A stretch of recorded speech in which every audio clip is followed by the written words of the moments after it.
በስመ አብ ወወልድ ወመንፈስ ቅዱስ አሐዱ አምላክ አሜን። ከሁሉ አስቀድሞ ልዑል እግዚአብሔር ቅዱስ ፈቃዱ ሆኖ በዚሁ በታላቁ ገዳም በክብራን ቅዱስ ገብርኤል ዛሬ ተገኝተናል። የተገኘንበት ምክንያት የቀጠሯችን ዕለት ስለነበረ ነው።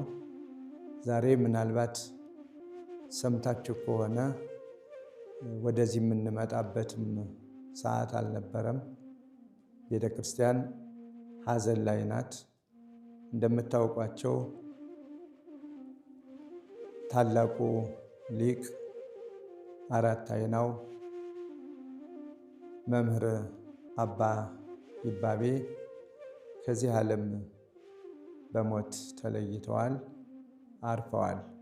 ስለዚህ አስቀድመን ይህን ቀጠሮ የያዝን ስለሆነ ላለመሰረዝ ነው። እናንተ እየጠበቃችሁ ስለሆነ ወደዚህ የመጣን። አራያ ሥላሴ ነው ስማቸው። በጸሎት አስቧቸው። ቤተ ክርስቲያን ትልቅ ጉዳት አላት። አንድ ሰው አይደሉም። ብዙ ደቀ መዛሙርት የሚያስተምሩ ለገዳሙ ዓይን የሆኑ ብዙዎችን ያሰባሰቡ ከእግዚአብሔር ጋር ያገናኙ በእውቀትም በምነናም በሁሉም ነገር አሉ የምንላቸው ታላቅ አባታችን ናቸው። ብንችል እስካሁን ወደዚያው በጠዋቱ የምንገሰግስበት ሰዓት ነበረ።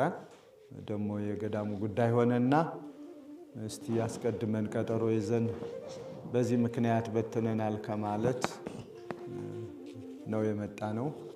መጠን አድርገን እንለያያለን ማለት ነው።